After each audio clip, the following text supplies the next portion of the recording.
The beat of the drums echoes in the pulse beat of the young braves.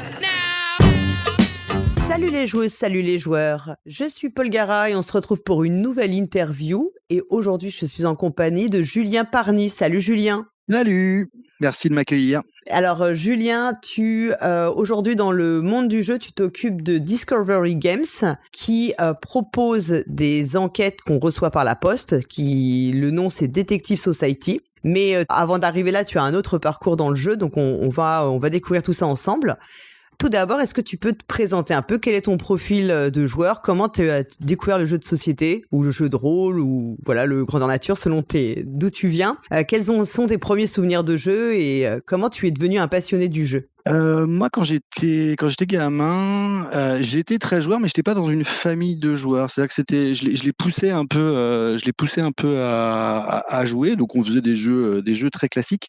Par contre, j'ai eu la chance d'avoir en préadolescence et adolescence des potes qui étaient très joueurs aussi, et où on s'entraînait les uns les autres, et on se faisait beaucoup de après-midi, soirées de jeux de société. Alors, c'était des jeux d'il y a longtemps, hein, donc on jouait à Hôtel, à Risk, à des choses comme ça. On a beaucoup joué à HeroQuest aussi, qui était mon premier, on va dire, proche du jeu de rôle un petit peu. Et donc on faisait des campagnes sur HeroQuest. Après j'ai fait un peu de jeu de rôle, mais assez rapidement parce que justement mes potes proches avaient du mal à accrocher au jeu de rôle pur et dur. C'était quoi tes premiers jeux de rôle? Donjons et Dragons. Après, un peu plus tard, j'ai découvert Paranoia, qui est un jeu qui se passe dans un futur dystopique, dans lequel le monde est contrôlé par un ordinateur central, et tout est géré, tout est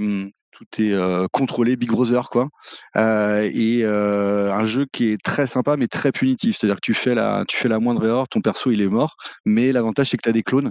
Et donc je sais plus, tu as 5 ou 7 clones, je sais plus combien, et donc tu reprends, mais ton clone se souvient de ce qu'a fait le clone précédent. Donc les clones peuvent évoluer et gagner des niveaux, etc. Mais voilà, il y a beaucoup de trahison, etc. Et c'est assez rigolo. Ouais. Et puis j'ai repris le jeu de rôle il y a pas longtemps maintenant récemment. On avait fait une partie ensemble sur le Delta Green que j'ai bien aimé. Et puis moi là j'ai repris une campagne Donjons et Dragons il y a un mois à peu près. Ça me titillait depuis un moment et donc j'ai trouvé des gens et donc on joue en ligne sur Discord. C'est l'avantage de maintenant, on n'est pas obligé de trouver une table avec quelqu'un qui nous accueille une fois par semaine, etc. On se connecte à Discord, on met un logiciel et puis on lance les dés sur le logiciel et ça marche bien. Mais t'avais déjà un goût pour les jeux, enfin ce qu'on appelle les jeux narratifs, enfin de la narration, ou tu joues aussi à des jeux de gestion? Ouais, je suis assez éclectique sur les jeux. Les premiers jeux, on va dire modernes, auxquels j'ai joué, c'était plutôt du Aventurier du Rail, etc. Et du Seven Wonders, tous des jeux où ouais, il y a de la strat.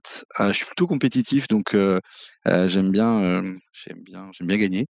Et mais je me suis aperçu qu'avec des jeux collaboratifs, on pouvait gagner ensemble, et des jeux collaboratifs narratifs, c'est vraiment cool. Donc en famille, là, on se fait du Pandemic Legacy, par exemple, en collaboratif ou des choses comme ça. Donc moi, maintenant, mes enfants sont joueurs. Ils ont leurs jeux à eux. Ils ont nos jeux à nous qui leur sont accessibles. Là, c'est rigolo parce que depuis que je bosse dans le jeu, ça les intéresse encore plus, à la fois de jouer, mais ce qui se passe un peu derrière. Et donc là, ma fille, donc elle va avoir 10 ans là, elle est depuis quelques mois, elle travaille sur une idée de jeu.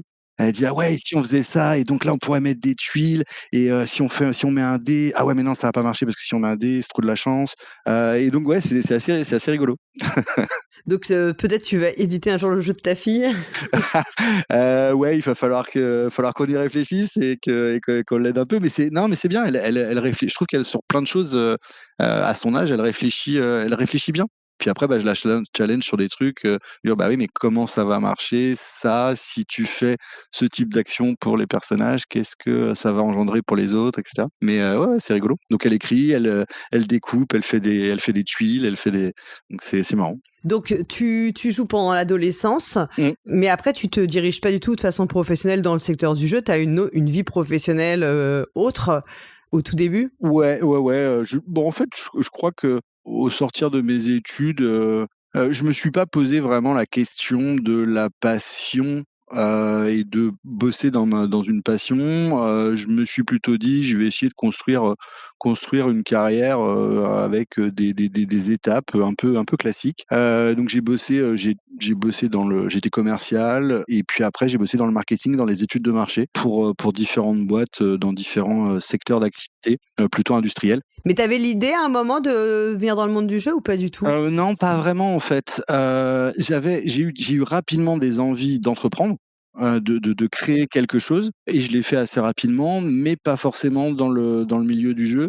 En fait, quand j'ai eu des fourmis dans les jambes sur, créer quelque chose, j'ai fait comme à peu près ce que font 95 des néo-entrepreneurs. Ils le font sur quelque chose qu'ils ont l'impression de maîtriser et donc en fait, je l'ai fait sur un milieu et un secteur d'activité que je maîtrisais déjà du fait de mon expérience précédente.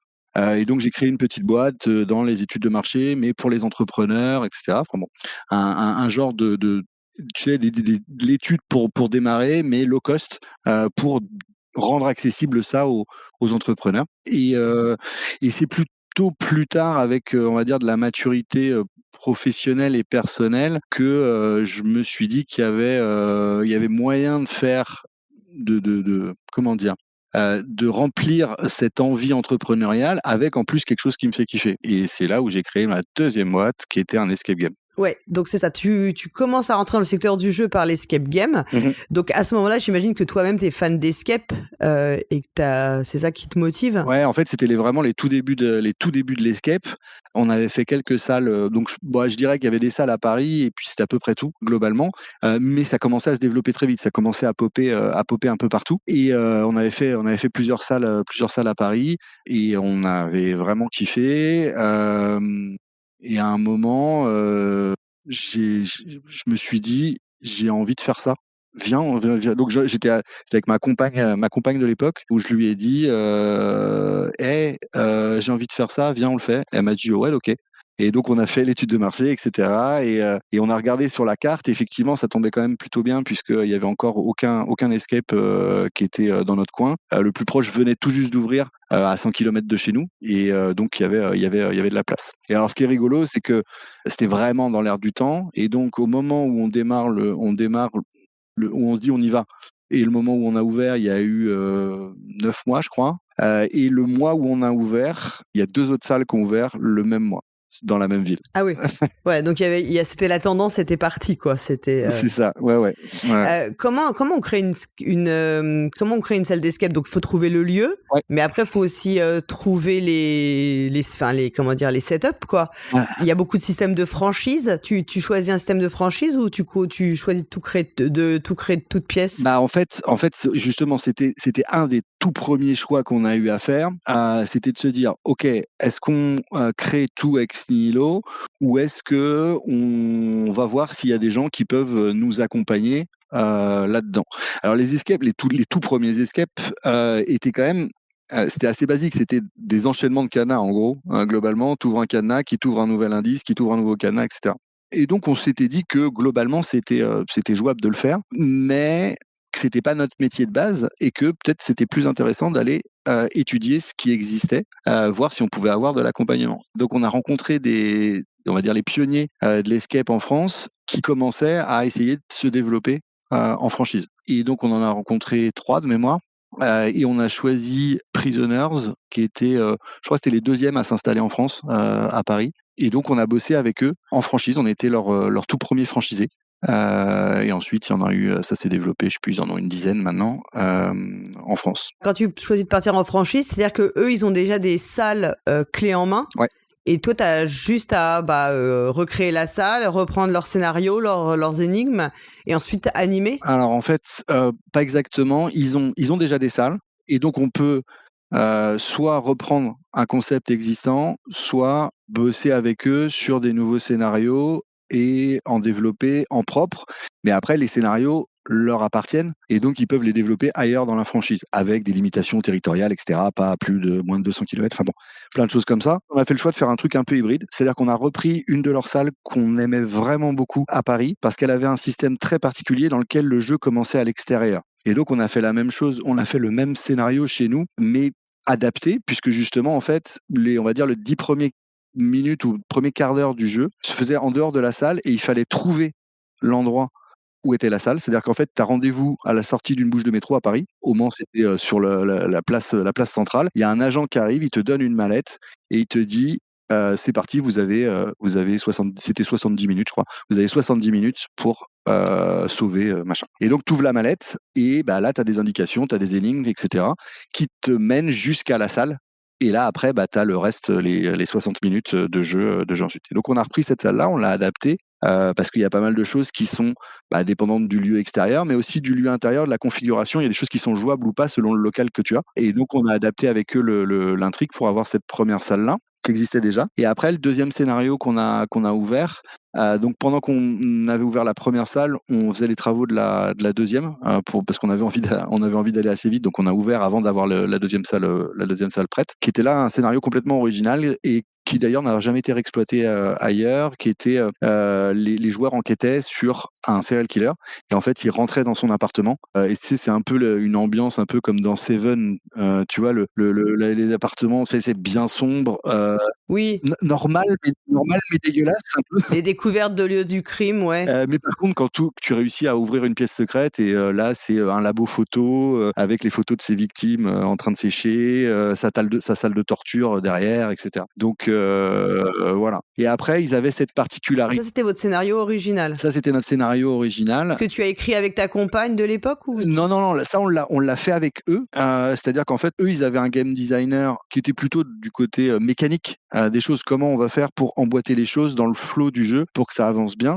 Et donc, on a bossé avec eux sur sur ce scénario et sur les mécaniques, sur ces mécaniques du jeu. Donc, ça demande pas mal d'adaptation justement parce qu'il n'avait jamais été testé ailleurs. L'avantage, c'est que l'autre, le premier, il avait déjà été testé, éprouvé, joué des centaines et des milliers de fois. Donc, tu sais ce qui fonctionne pas. Quand on arrive avec un nouveau scénar, en fait, tu peux t'apercevoir qu'il est trop dur, par exemple, qu'il est trop long. Et effectivement, c'est ce qu'on a eu. On a été obligé de donner plus d'indices, etc., parce qu'il était très compliqué. On a commencé le premier mois, les 2 premiers mois d'exploitation, et on avait 10% des gens qui réussissaient à aller au bout du scénario. Ah oui. Et donc, au fur et à mesure, on a simplifié un peu les choses ou caché des indices ailleurs pour des énigmes. Et après, ce qui était super bien et ce qui nous avait convaincus de travailler avec eux au début, c'est que justement, comme je disais tout à l'heure, les escapes étaient très mécaniques avec cadenas, etc. Mais eux, ils étaient déjà passés à l'étape d'après et ils étaient en train d'éliminer tous les cadenas pour les remplacer par d'autres types d'énigmes, d'intrigues qui passaient mieux dans quelque chose d'immersif. Justement, c'est que a priori, quand on te raconte une histoire et que tu rentres quelque part, t'as pas 50 cadenas, quoi. C'est pas Oui. logique, quoi. Oui, thématiquement, ça justifie pas toujours en fait le coup du cadenas, enfin C'est ça. en tant que tel, ouais. Et puis c'est comme moi j'ai fait des scénarios super où j'ai adoré les mécaniques, etc. Mais je veux dire, c'est hyper dur de se projeter en te disant bah tiens, t'arrives sur une île déserte et la salle c'est une île déserte. Ouais, mais comment je suis arrivé là? Qu'est-ce que quoi, etc. Enfin, tu vois? Ou des choses qui sont décalées dans le temps. C'est hyper compliqué de réussir à finir par s'immerger en 1 heure dans quelque chose où on te dit t'es au 15e siècle. C'est possible, hein, mais c'est hyper dur. Et donc, surtout sur un temps court d'1 heure. Et donc, nous, on avait fait que des scénarios qui étaient modernes, qui étaient contemporains et justement avec le moins de cadenas possible. Donc, dans le deuxième scénario, il n'y en avait aucun. Dans le premier, il en restait un. Et dans ceux d'après, on a essayé d'éviter un maximum aussi. Et ouais, ce qui nous avait convaincus de bosser avec eux, c'est donc qu'ils allaient plus loin déjà, et qu'en plus, dans tous leurs scénarios, les game masters étaient partie intégrante du jeu. Ils jouaient un personnage. Donc dans le deuxième scénario, par exemple, le game master, il jouait 2 personnages, un personnage qui interagissait avec eux par SMS, qui était en gros leur point de contact police, on va dire. Et puis il jouait le tueur. C'est-à-dire qu'au bout d'un moment, le tueur rentre dans l'appartement et là, il joue avec eux un peu à la Saw. Tu vois, il leur rajoute des intrigues, des énigmes, et à la fin, s'ils réussissent pas, il les gaze. Et donc ça donne des situations qui sont très très sympas et très très rigolotes. Pour avoir fait, pour ma part, quelque chose qui ressemble un peu, c'était Live Thriller à Paris, où on est pareil, hein, on a une partie dans la rue et puis une partie dans des lieux On a eu le coup du quelqu'un de l'équipe en fait qui arrive dans la salle où nous on était, enfin la pièce où on était, et moi j'ai eu le plus gros jumpscare de toute ma vie. Hein. Je pense que j'ai hurlé comme une malade, et il m'avait même envoyé la vidéo après coup. Et on voit le bond que je fais.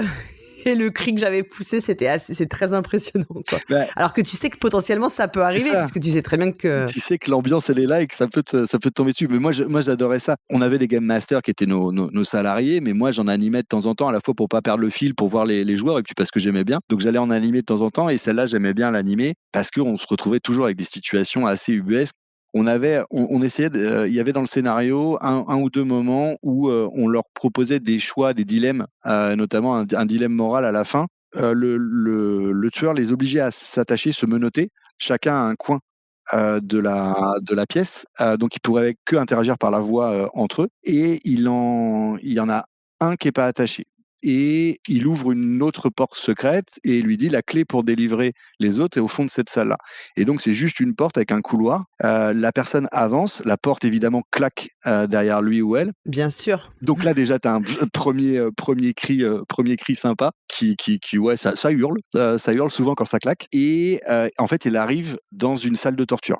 Donc avec tous les instruments, la scie rouillée, tu sais, la bâche à la Dexter, avec du sang partout, etc. Une croix machin avec des chaînes rouillées, etc. Et donc bah là, elle doit faire un certain nombre d'intrigues et d'énigmes pour réussir à trouver la clé et réussir à ressortir et à délivrer ses copains. Et très souvent, on rajoutait ce petit dilemme moral où c'était le tueur, il parlait aux gens restants à l'extérieur et il leur disait j'ai un deal à vous donner, je vous libère tous, mais vous me laissez Nathalie. Oh, quelle horreur. Et donc, il se retrouve avec des trucs où ah ouais, bah c'est bon, vas-y, on la laisse, etc. Et puis t'as Nathalie qui tambourine à la porte. Non, non, non, laissez-moi, sauvez-moi, etc. Donc c'est assez rigolo. À ce moment-là, tu fais des animations en tant que game master, mais tu as encore ton autre entreprise à côté, c'est ça? Ouais, j'ai un autre job, moi. Ouais, c'est ça que c'est ma compagne qui gérait au quotidien. Donc elle était à 100% sur l'escape. On avait 3 salariés plus quelques personnes qui venaient nous donner un coup de main sur les coups de bourre, notamment en fin d'année, les vacances scolaires, etc. Et moi, je faisais la partie plutôt communication, marketing du business, plus quelques animations quand je pouvais. Et c'est beaucoup d'investissement. Enfin, on imagine toujours que créer la salle, c'est voilà, il y a de l'investissement parce que déjà il faut que tu aies un local, donc t'as de l'immobilier, et en plus après t'as tout ce qui est décoration et tout.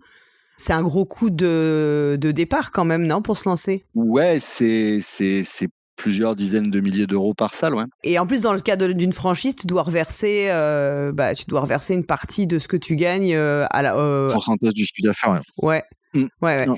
T'as fait ça combien de temps là, les scapes? Tu t'en as encore ou c'est terminé? Non, c'est terminé, quasiment 3 ans. Donc là, les salles, elles sont fermées. On a fait des trucs sympas après, c'est-à-dire qu'en fait, on s'est aperçu que avec 2 salles, alors c'était des grandes salles, donc on pouvait faire jouer des gros groupes, mais en fait, on s'est aperçu qu'en B2B, avec des entreprises, c'était trop peu. Et donc, il nous fallait un autre moyen. L'avantage aussi, c'est que la franchise avait ce qu'ils appellent des escape games géants qui se jouent dans des lieux extérieurs. Et donc là, on avait pris un de leurs scénarios existants et on était capable de faire jouer des groupes de 50 personnes, par exemple, voire plus, sur un lieu extérieur. Sauf qu'on n'avait rien entre les deux, c'est-à-dire qu'on pouvait faire jouer 6, 8, 10 personnes sur nos 2 salles, ou 50, mais rien entre les deux. Donc en fait, on a rouvert une 3e salle qui était basée sur le fonctionnement des escape géants, c'est-à-dire qu'en fait, c'est des équipes qui jouent en même temps au même scénario et qui se challengent entre elles, mais dans le même espace de jeu. Et sauf qu'on l'a mis dans une salle. Et c'était assez cool. C'était un scénario hyper contemporain aussi sur alors beaucoup plus léger que les autres, sur des mariés en fait. Les joueurs sont les invités au mariage. Ils se réunissent avant d'aller à la cérémonie pour boire un coup, pour être sûr de tous arriver ensemble. Et la mariée arrive en panique et elle leur dit « Je ne trouve plus l'alliance ». J'ai cru que tu allais dire « Elle trouve plus le marié ». C'était un peu very bad trip, quoi. Non, j'ai dit que c'était léger. Et le mari est mort. Ah putain, ah bah oui, c'est vachement léger. Non, elle trouve plus les alliances et donc elle leur dit: «Messieurs, dames les invités, la cérémonie est dans 1 heure, il faut absolument qu'on retrouve les alliances.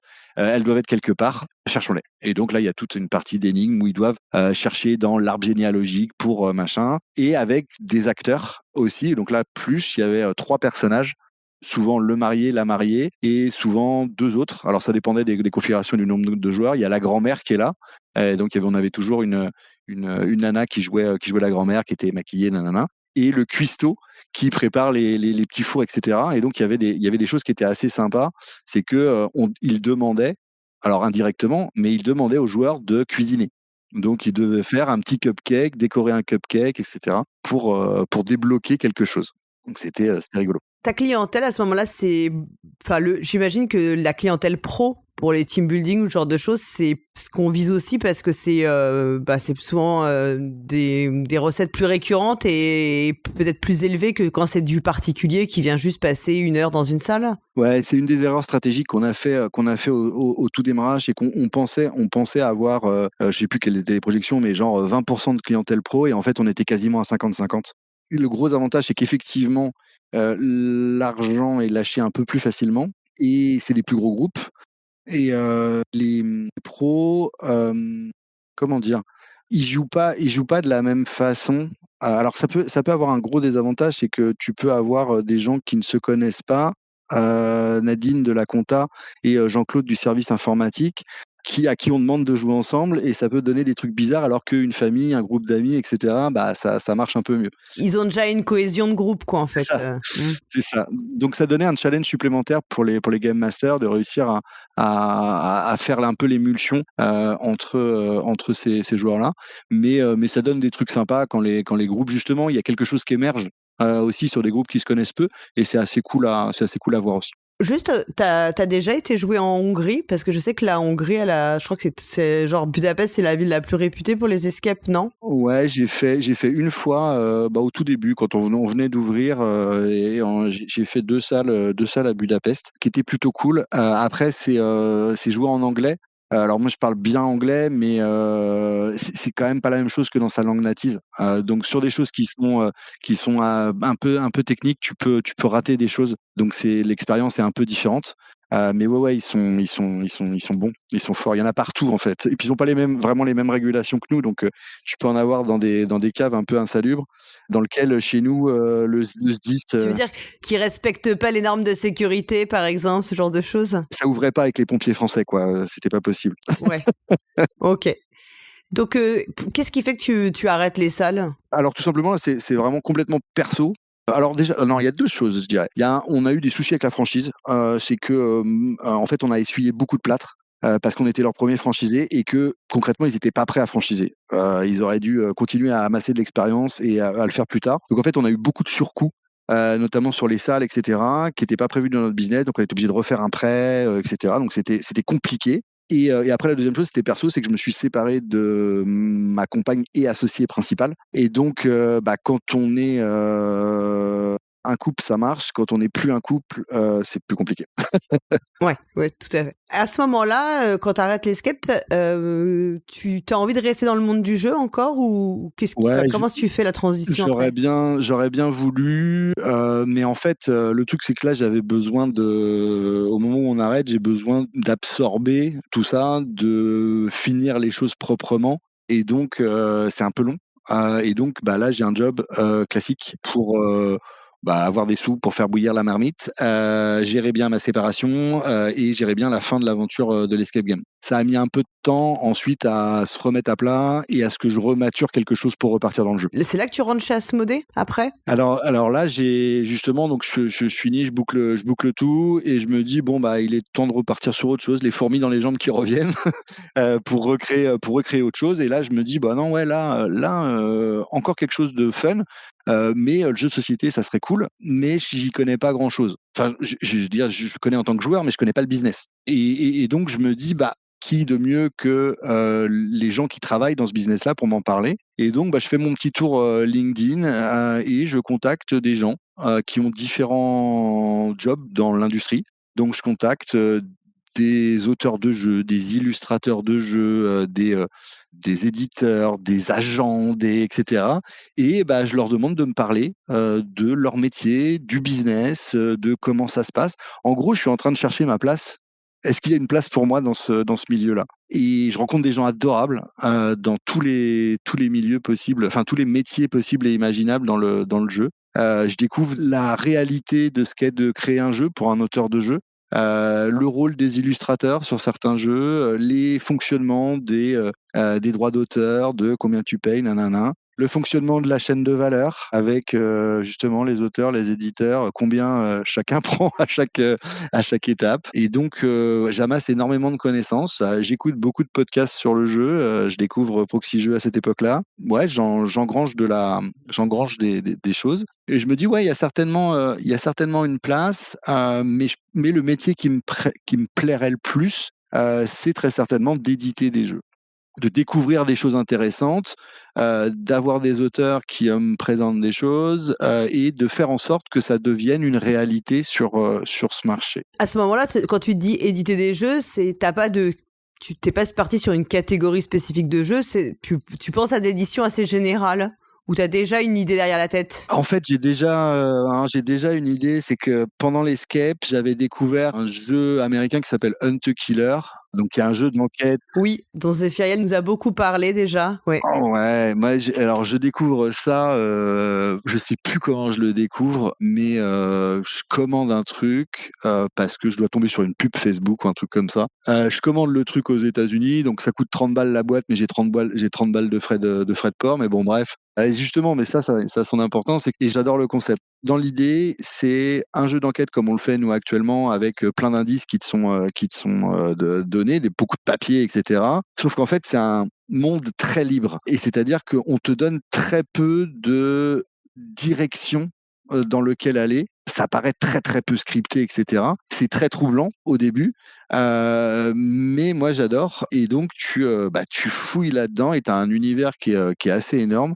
En plus, le scénar de la toute première saison était juste génial. C'est en gros, tu reçois un courrier chez toi, tu sais, d'une association comme ça existe en France aussi, tu sais, pour être pen pal d'un prisonnier. Tu sais, t'échanges avec un prisonnier. Et là, en fait, tu reçois une lettre de cette association-là, Listening Friends of America, qui te dit merci de votre inscription à Listening Friends of America. Voici le premier courrier de votre nouvel ami. Et ton nouvel ami est prisonnier et il t'écrit des choses un peu étranges, mais c'est assez classique, et il te glisse un certain nombre de choses dans l'enveloppe qui ont été inspectées.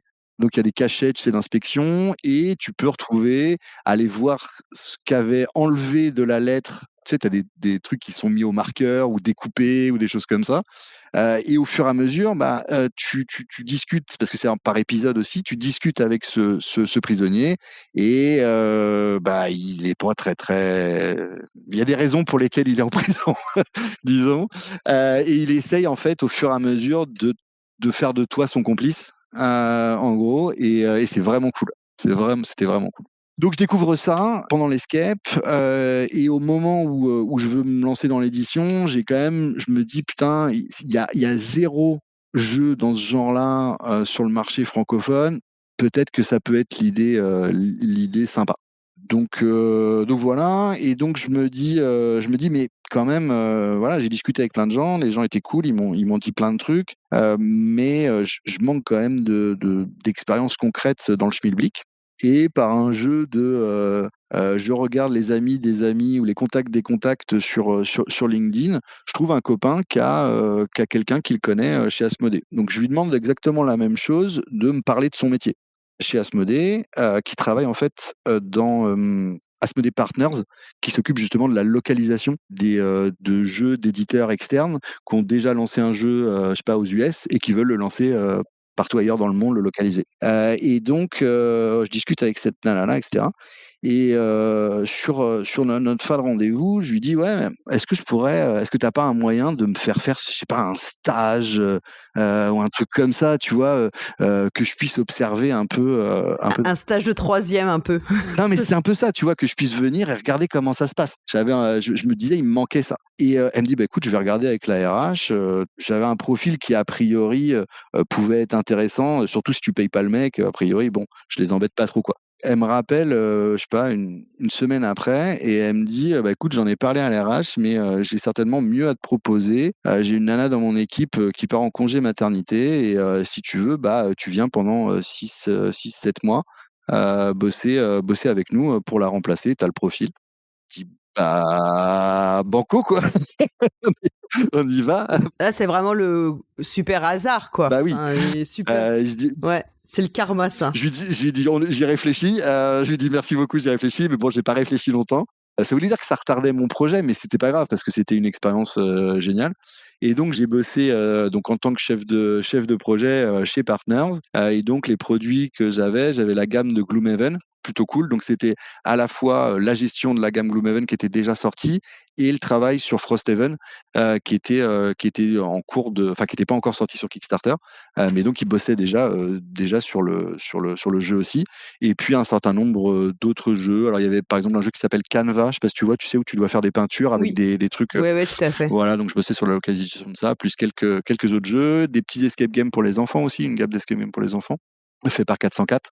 Là qui était dans l'autre sens, qui était un jeu français qu'ils voulaient mettre, dans d'autres pays. Et puis, donc j'apprends beaucoup, beaucoup de choses, bien évidemment. Je me fais, pas mal de contacts dans le milieu. Je continue à apprendre des choses sur, bah, la chaîne de valeur et cetera, sur, les taux de marge de chacun.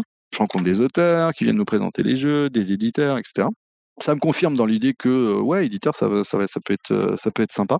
À la suite de ça, donc là, je mets le projet en gros en trois quarts de sommeil, on va dire. Je bosse tranquillement sur essayer de structurer des choses, mais voilà, j'ai un emploi, cadre à temps plein, donc j'ai pas de temps de faire, beaucoup d'autres choses. Mais j'essaye d'avancer tout doucement et puis en fin de mission, bah, ils me proposent un job, mais je veux pas parce que je veux faire mon projet. Mais par contre, je leur dis: «Si vous avez des missions ponctuelles, moi je peux me mettre, en auto-entrepreneur, je bosse sur mon projet et puis, bah, je bosse un peu pour vous». Et donc pendant, quasiment un an après, je continue de bosser pour eux en les facturant. Mais là, c'est des missions plus ponctuelles sur lesquelles je sais que je vais passer X temps, je leur facture X temps et le reste du temps, bah, je développe mon projet. Ce qui me permet de continuer aussi à être dans le milieu tranquillement sans me refermer sur moi-même, quoi. Oui, puis à acquérir de l'expérience Exactement. et en même temps que tu fais avancer ton projet, perso en parallèle, quoi. Exactement. Donc là, tu as vraiment, tu engranges de l'expérience, et là, on est à quelle époque à peu près? On est en 2000, 2021, 2021 et bah, là, j'ai dans la structuration du projet, j'ai l'idée Hunt Killer, en arrière, l'arrière de la tête, et puis avec ce que j'en vois et cetera, l'envie d'aller vers des choses, des jeux qui racontent des histoires. C'est ça qui me plaît. Je découvre aussi d'autres choses d'un point de vue, plutôt pour les enfants, où je me dis: «Il y a peut-être quelque chose à faire, autour de ça». Je découvre avec ma fille, un truc qui s'appelle En Cavale. Je sais pas si tu vois le truc? non. C'est un petit jeu enfin c'est un petit jeu, c'est par, box, aussi, ils ont 2 catégories, je crois que c'est pour, 6-8 ans et 8-10 ans ou un truc comme ça et ils reçoivent en fait, c'est l'Académie des enfants espions et donc c'est un petit escape game en boîte, mais plutôt bien fait, très joli, et cetera, auquel les enfants jouent et tu peux t'abonner. Donc je me dis: «Il y a peut-être quelque chose à faire, là-dessus», mais la partie adulte, la partie, qui peut être un peu sombre ou la partie où on raconte des histoires pour les grands, me plaît plus et donc là, j'ai plusieurs choix. Soit je crée moi-même, soit je crée avec des auteurs, soit je trouve un jeu qui existe déjà comme Hunt Killer et je décide de le porter en France, de le localiser. La partie je fais tout seul m'est très vite sortie de mes options puisqu'en fait, ayant rencontré des auteurs et cetera, je me suis dit que c'était pas mon métier et donc il fallait que je les édite, mais avec quelqu'un d'autre qui le faisait. Donc je réfléchis à comment faire. Je contacte d'ailleurs avant ça, tiens, je rembobine un tout petit peu. À l'époque où on avait l'Escape et où on avait Hunt the Killer, j'avais déjà commencé à réfléchir à ce type de concept-là. Mais j'avais mon job, j'avais l'Escape, j'avais etc. Et donc on a lâché l'affaire. Mais à l'époque, j'avais commencé à discuter avec des auteurs. Et en fait, l'idée, c'était de se dire, j'ai besoin d'un auteur, d'un game designer et d'un auteur qui écrit. Et on les fait bosser en collaboration pour que ça fasse émerger quelque chose qui est bien écrit, mais avec des mécaniques intéressantes. Et à l'époque, j'avais contacté nos amis de chez Kaedama, qui venaient tout juste de créer Kaedama. Et donc, j'avais discuté avec eux de tout ça. Et ils m'avaient dit qu'ils avaient 50 000 projets en cours, justement, avec la structuration de Kaedama.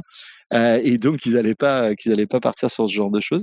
Et donc là, il y avait ce choix-là de recommencer ce type de duo scénariste et auteur et game designer. Et puis, il y avait la possibilité de localiser. Étant donné que je sortais d'une expérience de localisation avec Asmodée, je me suis dit que c'était pas déconnant, je savais comment faire et ça me mettait un pied dans le milieu réel de façon, je dirais, un peu moins risquée, puisque je savais que je pouvais prendre un jeu qui marchait.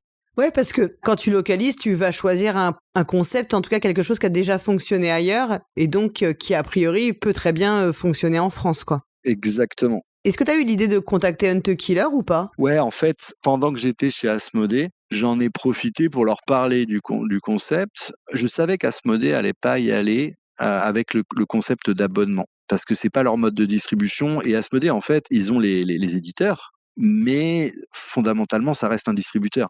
Et donc, je savais qu'ils allaient pas y aller sur un mode de distribution qui n'était pas du tout le leur, ou en tout cas pas à court terme. Et donc, je me suis dit, aucun risque de leur parler de tout ça. Et donc, j'en ai parlé de façon assez profonde. Et j'en ai profité en étant chez Asmodée pour discuter avec Hunt the Killer en tant qu'Asmodée. Mais en me disant, je vais garder l'information de toute façon en tête, même si je la partage avec Asmodée. Bah, moi, en tant que personne, je laisse cette information-là. Et donc, ça, c'était cool. Donc, j'avais le contact d'un de leurs responsables. Et eux n'avaient aucune intention pour l'instant d'aller à l'étranger. Ils étaient ouverts à en discuter, mais pas d'envie particulière, mais tout simplement parce que leur marché est déjà énorme sur le marché anglophone, rien qu'aux États-Unis, plus le Canada, plus etc. Et donc en fait, ils en ont pas besoin. Mais donc j'avais quand même engrangé pas mal d'infos. Et puis c'est quand même une boîte qui, alors j'ai plus leur dernier chiffre, mais il y a 2 ans faisait 50 millions de dollars de CA. Donc ils en vendent de la boîte. Et je me suis dit, si j'arrive en tant que nouvel éditeur en dehors d'Asmodée et que je leur propose un deal, ils vont me raironner, tu vois. Je suis personne, j'ai rien fait, c'est une trop grosse boîte. Et donc j'ai regardé. Ok, je vois ce que tu veux dire. En fait, il leur fallait quelqu'un à leur équivalent, en fait, éventuellement pour faire pencher la balance, quoi. C'est ça que tu veux dire. C'est un peu ça. En gros, c'était de se dire, s'ils avaient eu à un moment l'envie d'aller sur des marchés non anglophones, c'était un gros distributeur qu'il leur fallait. Voilà. Et sinon ça marchait pas. Et donc j'ai regardé ce qui se faisait d'autre. Les jeux d'enquête justement commençaient à émerger de plus en plus. Et je suis tombé sur Detective Society. J'ai joué leur jeu que j'ai trouvé cool. Eux, c'est des Anglais ou des Américains? Non, c'est des Anglais, c'est ça? C'est des Anglais. Ouais, c'est des Anglais, ouais. Et justement, sur le marché anglais, Hunt the Killer n'y était pas allé au UK. Et donc, c'est un peu eux qui avaient pris le lead sur le marché anglais, ouais. Et c'était, ouais, leur jeu était plutôt cool. C'est des anciens, enfin, ils sont 3 et c'est 2 qui avaient des escape games à Londres avant. Et donc, bah, ils ont tout créé de A à Z. Ça faisait pas longtemps qu'eux avaient démarré quand je les ai vus. Ils devaient avoir 2 saisons de sortie, donc ça devait faire 1 an et quelques. Ils étaient passés chez dans l'équivalent, tu sais, de qui veut être mon associé en France, qui s'appelle Dragon's Den au UK, pour lever des fonds, etc. Donc j'étais en croissance et bah, je me suis dit, tiens, on va essayer de discuter avec eux. Donc je les ai contactés, on a discuté de façon plus approfondie, alors par Discord, des choses comme ça. Et puis après on s'est vu sur un salon à Essen. Et puis bah on a rapidement fait un partenariat dans lequel j'allais acquérir les droits pour la France. Pour le français. Pour le français. Donc là, c'est tout pays francophone. C'est worldwide français, ouais. Ok. Quand ça se fait, tu as au départ les droits pour la première saison qu'ils ont créée ou c'est automatiquement pour tout? Non, j'ai les droits pour les 3 premières saisons pour 3 ans. Ok. Et après, renégociable. C'est renouvelable et renégociable. Ok. Puisqu'au moment où on signe, ils ont déjà écrit la 3e saison. Je crois qu'elle n'est pas encore sortie chez eux, mais elle est déjà écrite. Et donc, on deal ça sur les 3 premières saisons pour 3 ans. Et donc, ça veut dire que dans le deal, donc toi, tu as le droit d'utiliser leur nom, tu as le droit de réutiliser leurs enquêtes, etc. Mais après, c'est à charge pour toi de faire la partie traduction, de faire l'adaptation, de faire ensuite tout ce qui va être fabrication de la partie française, j'imagine. Ouais, en gros, j'ai les droits sur le jeu en lui-même, donc ses mécaniques, son histoire, la marque, etc. Mais après, je dois faire tout le reste, effectivement. Je n'utilise pas leur site web. Par exemple, dans le jeu, il y a toute la partie physique, mais il y a toute la partie de digitale. Elle est complètement recréée. Pour certains, à l'identique, mais pour d'autres, avec beaucoup d'adaptations, on va dire, contextuelles et de comment dire, liées à la langue et à la culture. Pour que ça soit le plus proche de quelque chose de francophone, quoi. Et pour financer ça, tu fais un Kickstarter. Ouais. Enfin, un financement participatif, plutôt. Faut pas dire... Ouais, on fait un financement participatif pour la première saison qui permet de commencer à parler, de faire parler un petit peu du jeu et surtout de faire un peu de cash qui permet de faire d'imprimer les premières boîtes. Ouais. Et donc, le concept, c'est un envoi postal. Donc, si on prend la formule abonnement, on reçoit tous les X temps une enveloppe avec l'épisode de la saison en cours, quoi. Exactement. Il y a donc une saison fait 6 épisodes. Et donc, si on s'abonne, on reçoit de façon séquentielle un épisode l'un après l'autre, une fois par mois. Et après, si on a fini la saison, si on veut rester abonné, on continue avec la saison suivante et le premier épisode de la saison 2, etc. Donc, c'est une même intrigue dans une saison, mais vraiment comme dans une série télé, tu sais, où tu as résolu quelque chose, tu as découvert quelque chose à la fin de l'épisode, mais tu as toujours le fil rouge qui continue sur l'épisode suivant jusqu'à la résolution finale de l'intrigue. Du coup, donc il y a le financement participatif et après les jeux sont soit on peut souscrire en ligne, soit commander une saison complète. T'as un fort taux d'abonnement. Enfin, qu'est-ce qui représente le plus? T'as vraiment les abonnements ou plutôt les achats one shot? En fait, ça c'est assez étrange, c'est que moi je pensais dans nos projections, je pensais avoir plus d'abonnés que ça. En fait, on a quand même beaucoup de one shot et de gens qui réachètent après les épisodes, mais parce que peut-être que pour une grande partie de ces gens-là, le rythme d'une fois par mois est un peu rapide. Enfin, tu vois, ça va un peu trop vite, où ils n'ont pas le temps de se faire une soirée par mois là-dessus. Par contre, les gens où là, ça va être plus des hardcore gamers, eux, ils vont les enchaîner sur un mois. En fait, ils vont faire les 6. Et donc, en fait, ils veulent les binge jouer. Et ils vont en faire 2 dans une soirée, 2 la semaine suivante. Et en un mois, ils ont bouclé le truc, quoi. Ouais, ils veulent pas attendre un mois entre chaque partie, quoi. C'est ça. Et donc, effectivement, depuis qu'on a terminé la première saison et que elle est en vente complètement, on vend beaucoup de saisons complètes, certainement au détriment des abonnements. Et bon, en fait, nous, c'est pas très grave pour nous. Les gens ont acheté et puis ça nous réduit les frais de port, ce qui est quand même assez intéressant. Oui, parce qu'il y a toute la partie logistique aussi à gérer des envois. Bon, alors c'est des enveloppes, hein, donc ça reste plus facile que des gros cartons, mais c'est quand même... Enfin, j'imagine qu'après, il faut bien faire les enveloppes, les envoyer, etc. C'est du boulot logistique. Ouais, on a fait le choix de faire ce format qui est vraiment un format d'enveloppe. Et donc qui est calculé pour être suffisamment, enfin pas trop large et jamais trop épais pour que ça rentre dans une boîte aux lettres tout pile. Et puis on trouvait, alors il y a la raison logistique, mais je trouvais sympa de se dire je reçois une lettre et chaque mois et j'ai quelque chose à faire avec et j'ai à jouer avec. Après effectivement ça demande, il y a pas mal de contraintes. Alors il y a contraintes de taille, il y a contraintes de poids aussi. De se dire que voilà, dès qu'on dépasse je sais pas, c'est 100 grammes, 250 grammes, 500 grammes, etc. Si tu es à 501 grammes, ton envoi, il te coûte 2 euros, 2 euros de plus, quoi. Donc, il y a ça à regarder quand on fait les choix de matériaux, etc.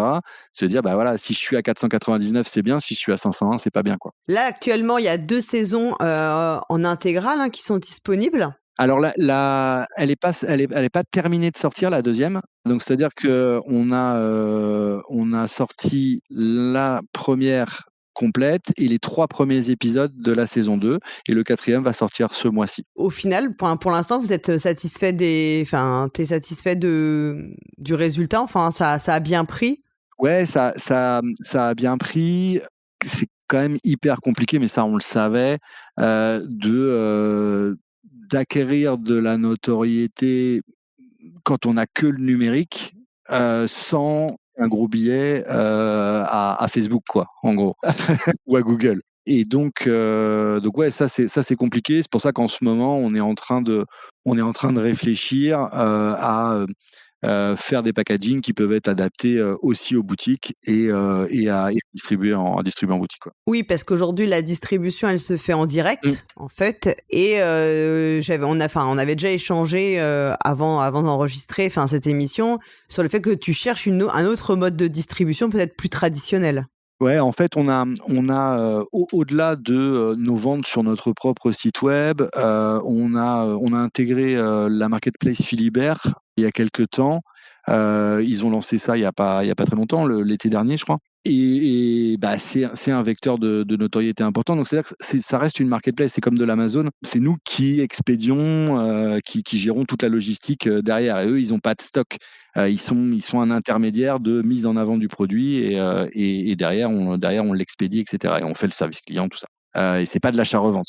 Tu les rémunères juste pour le fait qu'ils te permettent d'accéder en fait à potentiellement à leurs clients.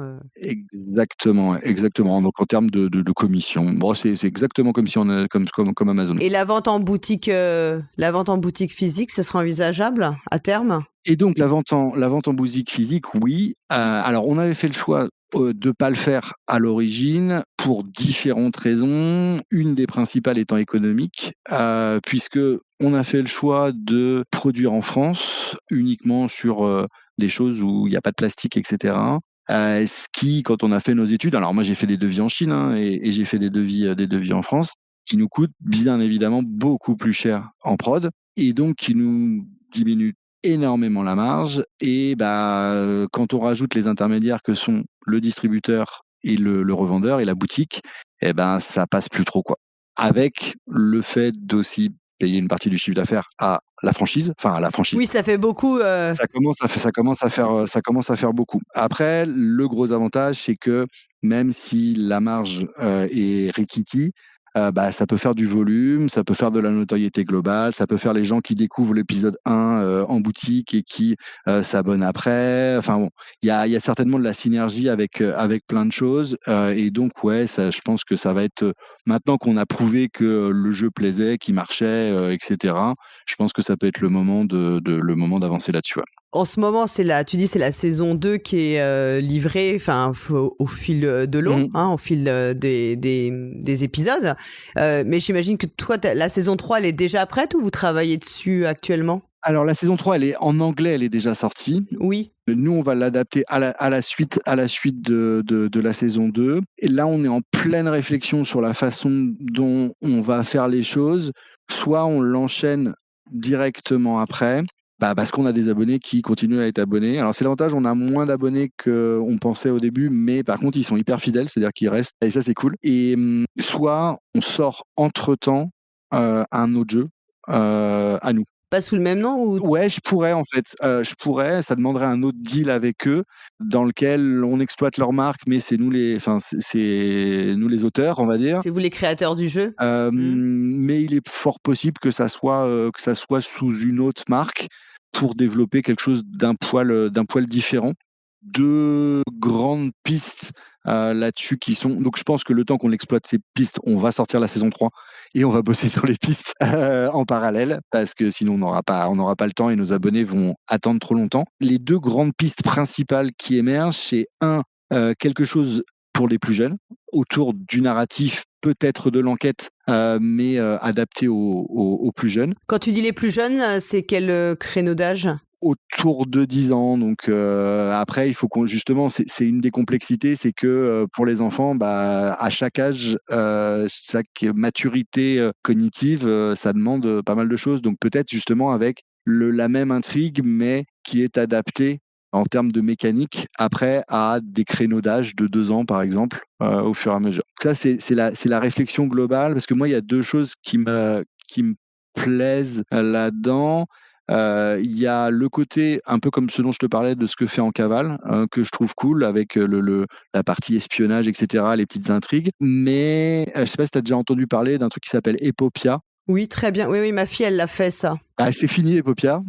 Donc Ou mon fils. Non, c'est mon fils, pardon. Ouais, je viens de découvrir que c'était fini en fait. Ils sont en liquidation judiciaire et je viens de tomber là juste avant l'interview sur l'article qui explique tout ce qui s'est passé dans leur vie entrepreneuriale. Ça a duré 10 ans, mais moi je trouvais le principe vraiment cool sur le fait de mettre les gamins dans une histoire et de les faire écrire. Et quelque chose d'un peu hybride autour de ça où tu fais écrire les gamins, leur faire envoyer quelque chose et ils ont une réponse, etc. Ça pourrait être cool. Donc ça, c'est une des grandes pistes. La deuxième, c'est d'aller vers un type de jeu, toujours narratif, qui peut être de l'enquête ou pas d'ailleurs. Là, j'en ai discuté avec des confrères éditeurs qui font des jeux narratifs aussi, où on commence à avoir quelques idées assez sympas, qui pourraient être d'abord un one-shot, un jeu un peu costaud, un peu plus sombre que ce qu'on a fait dans les saisons Detective Society, avec peut-être du tueur en série ou des choses comme ça, et avec des mécaniques qui se voudraient originales, jouer avec le temps réel par exemple. Dans Detective Society par exemple, tu interagis avec des personnages, c'est-à-dire que tu leur envoies un email ou tu leur envoies un SMS. Si dans l'idée, là, ils répondent tout de suite. C'est-à-dire que tu lui envoies un mail, il répond instantanément, la personne. Imaginons que tu mets le joueur dans une situation narrative dans laquelle il a un choix à faire, un dilemme. J'aimerais bien rajouter des dilemmes moraux aussi. Tu sauves la vieille dame ou tu sauves le petit enfant. Ouais. Mais tu peux pas faire les deux. Et donc, ça t'ouvre des arcs narratifs différents derrière. Ça, déjà, ça serait cool. Et ensuite, tu choisis la voie je vais sauver l'enfant. Le personnage te dit ok, mais pour sauver l'enfant, j'ai deux choix. Soit je vais au commissariat de police qui est à 3 minutes et je leur raconte tout, soit je prends le train, je vais voir un tel qui machin, mais là, ça va me prendre 6 ou 7 heures.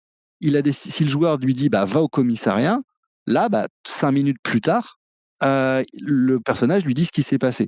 Et vraiment 5 minutes. Sauf que s'il lui dit vas-y, prends le train, va voir tel personnage, etc., il ne lui donnera des nouvelles que dans 7 heures. D'accord. Donc, à tester, voir si les gens sont capables d'attendre 3, 4, 5, 6, 7 heures pour pouvoir continuer leur histoire. Ça voudrait dire qu'un jeu, il ne se fait pas sur une soirée, il se fait sur une semaine.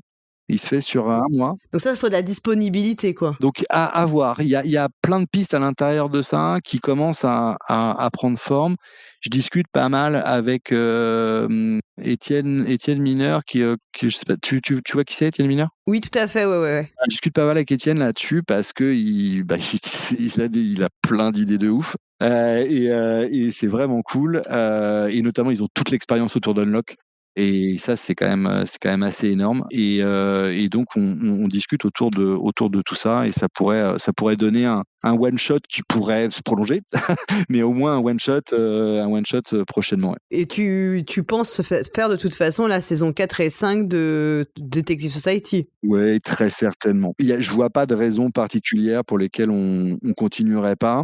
Après, là, ils ont kickstarté il y a pas longtemps une nouvelle saison qui est plus courte, en 3 épisodes, et beaucoup plus family friendly et boutique compatible. Et donc, c'est des boîtes, ils l'ont prévu en boîte en dur avec des punchs, des choses comme ça.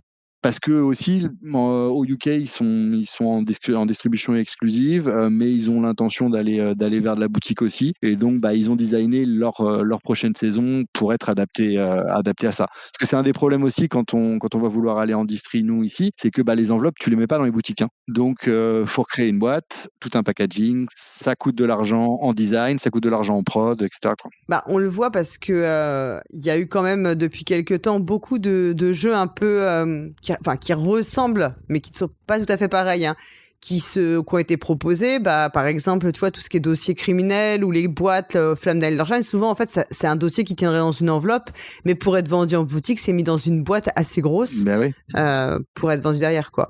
Et enfin, on peut en parler, hein. Il y a quand même maintenant pas mal de concurrence. J'ai l'impression dans les jeux d'enquête comme ça, donc soit l'idée d'avoir un dossier, alors peut-être pas en épisode comme toi tu proposes, mais en tout cas avec l'idée de on t'envoie des documents et démerde-toi un peu avec ce qu'il y a dedans, quoi. Ouais, il commence à y avoir une offre assez importante. Après, il y en a quelques-uns qui se ressemblent entre eux, mais la plupart ont leur particularité mais ce qui doit pouvoir donner des appétences particulières pour certains types de joueurs. Moi, je te disais sur Hunt the Killer, justement, le fait que, il y avait énormément de choses, dans lequel tu devais fouiller sans beaucoup de direction, moi ça j'aime bien. Mais quand nous on a fait nos tests autour de différents jeux, donc c'est-à-dire qu'on a fait tester des Hunt the Killer à l'époque, on a fait tester des Detective Society, on a fait des adaptations de ces jeux-là pour voir et on a fait plein de playtests avec plein de joueurs, on s'est aperçu que la plupart des gens en fait ont envie d'être dirigés. Ça les perd trop d'être trop libres. Ah oui. Donc moi j'aime bien, mais c'est à titre perso, mais la majorité des gens en fait ils veulent être dirigés, mais discrètement. Ouais, ils veulent un rail, mais sans se rendre compte qu'ils sont dessus, quoi. C'est ça, exactement. Sinon, en fait, ils abandonnent trop vite, ils se perdent, ils ont du mal à trouver la logique, et cetera. Et donc c'est pour ça que, Detective Society, en fait, est assez scripté parce qu'on a fait ce choix-là, parce qu'on a fait beaucoup de tests. Après, tu vois, des jeux comme Sous Scellé, où ils sont un peu dans l'état d'esprit qui était Hunt the Killer au départ, il y a beaucoup, beaucoup, beaucoup de documents. Et en fait, quand tu arrives devant une boîte, bah justement, tu peux être un peu perdu parce que tu sais pas par où prendre les choses, parce qu'il y a plein, plein de choses à analyser. Donc, encore une fois, moi, j'adore ça. Mais je sais d'expérience et par nos tests que ça perd pas mal de gens. Ouais. Oui, j'imagine que pour ceux qui sont des vraiment fans absolus de jeux d'enquête et qu'en font beaucoup, la liberté, c'est toujours ce qu'on recherche un petit peu, hein, ce sentiment de pouvoir explorer un peu n'importe où. Et que, en revanche, quand on est moins habitué, qu'on en fait très ponctuellement, bah, on a besoin d'être un minimum guidé parce que sinon, bah, on s'épuise et on s'y perd, quoi. C'est ça.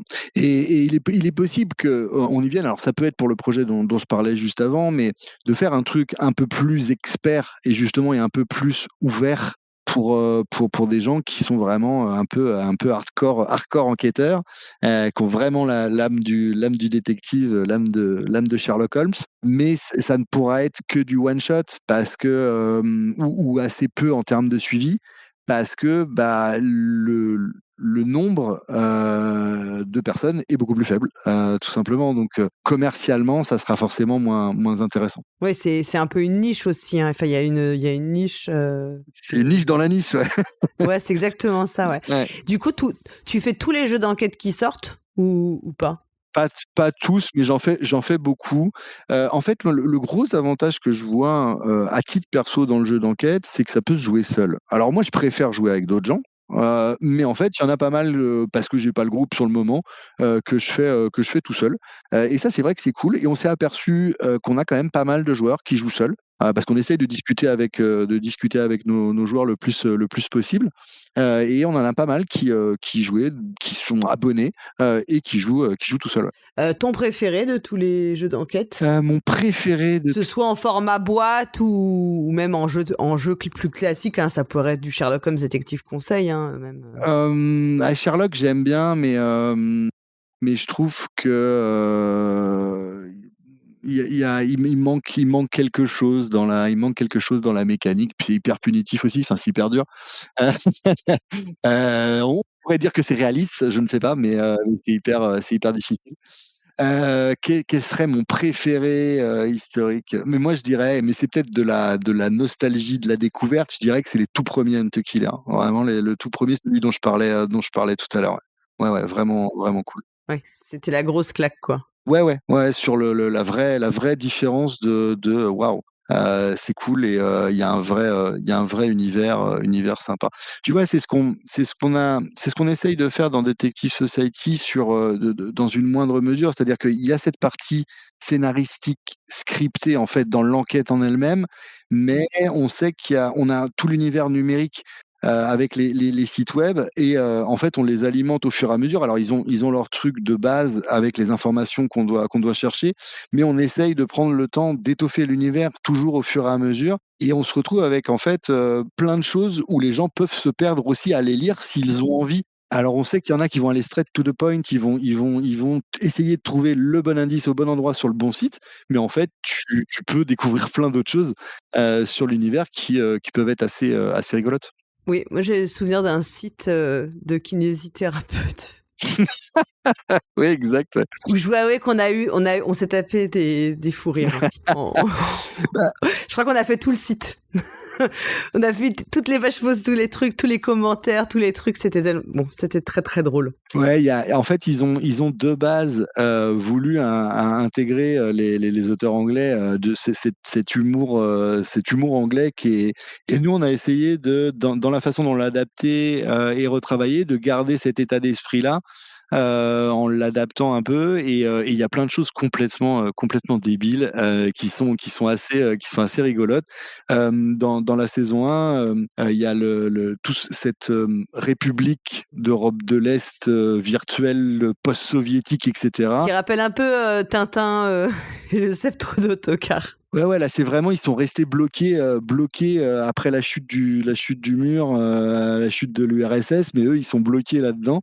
Et en fait, on en découvre de plus en plus au fur et à mesure sur le pays, qui est complètement décalé, avec un certain nombre justement, le site du gouvernement, le site tu sais, c'est que des monopoles d'État. Donc, tu as le site pour l'eau, le site pour l'électricité, le vendeur de voitures, etc. Et ouais, ça peut donner des trucs assez rigolos. Ouais. Aujourd'hui, tu bosses à plein temps sur donc Discovery Games, qui est la boîte qui vend la marque Detective Society. Ouais, je passe à plein temps dessus. Alors je fais 2-3 autres choses en parallèle. Je fais un peu de formation aussi parce que j'aime ça et je le faisais déjà avant et je continue dans des écoles. Et sinon, ouais, je passe à 110% dessus. Et on en parlait, alors je sais plus si c'était en off avant d'enregistrer ou on en a parlé, mais t'aimerais bien aussi faire appel à des écrivains de polar, quoi. En fait, pour Ouais, ça serait cool. Ça serait vraiment cool. Moi, un de mes fantasmes là, c'est de bosser avec Chatham et de bosser avec eux et quitte à associer justement un talent comme ça en termes d'écriture, comme on le disait tout à l'heure, avec un vrai game designer. Et je sais que Chatham, il est joueur, qu'il fait du jeu de rôle, etc. Et je pense que ça pourrait lui plaire, mais pour l'instant, j'arrive pas à avoir son contact, donc pour lui proposer. Bon, après, je pense qu'il est super occupé aussi, etc. Mais ça peut être un challenge un peu différent. J'ai vu qu'il y avait il y a Franck Tilliez, qui doit être très certainement le deuxième ou le troisième auteur de polar français. Il a sorti avec 404 il y a pas longtemps un genre de livre d'énigmes, tu vois, ou un truc comme ça. Donc je pense que donc ce serait envisageable, là, ouais. ouais, je pense que c'est des auteurs qui aiment ça. Et t'as un auteur de romans policiers aussi qui a travaillé avec Guillaume Montiage pour Suspect. De mémoire, le 3e scénario de la première boîte de Suspect, il est écrit par un auteur de romans policiers. Ah oui, cool. Donc je pense que les passerelles sont possibles, ouais. Ouais. Les passerelles, elles sont là pour nos joueurs, par exemple. Elles sont là dans leur tête, puisque on sait qu'il y a beaucoup de nos joueurs, c'est parce qu'aussi ils aiment le genre. Bon, après, c'est facile, hein, c'est le genre préféré des Français, mais ils aiment le genre littéraire ou le genre cinématographique, et donc ils y vont vers nos jeux pour être les héros de ce type d'aventure plutôt que de la suivre de leur canapé ou dans leur lit, quoi. Et donc je pense que la passerelle, elle est possible, elle est déjà là pour les joueurs ou pour les lecteurs, et donc elle est possible avec les auteurs. Et ça pourrait être vraiment cool d'avoir quelque chose de vraiment très bien écrit. Parce que je le disais, hein, nos jeux, là, ils ont été écrits par des gens qui sont issus de l'escape game. Donc il y a une pointe d'humour, etc. Il y a des choses qui sont sympas, mais c'est pas des écrivains. Et donc si on arrive à faire ce duo avec un pur écrivain, un pur scénariste et avec les mécaniques derrière qui marchent bien, je pense que ça peut donner un truc vraiment cool. Ben écoute Julien, merci beaucoup. Je sais pas s'il y a autre chose que tu veux ajouter. Non, écoute Maxime, si tu nous écoutes, tu demandes à Paul Gara mon numéro. Écoute, j'essaierai de faire le relais, tiens, qui sait. Eh ben écoute, Julien, merci beaucoup pour cette discussion. Tu sais que moi je suis une grande fan de jeux d'enquête, alors je suis toujours contente de voir un peu les coulisses des jeux d'enquête. Et on remercie tous les auditeurs et auditrices qui nous ont écoutés. Et puis à bientôt. Salut. Merci Paul Gara.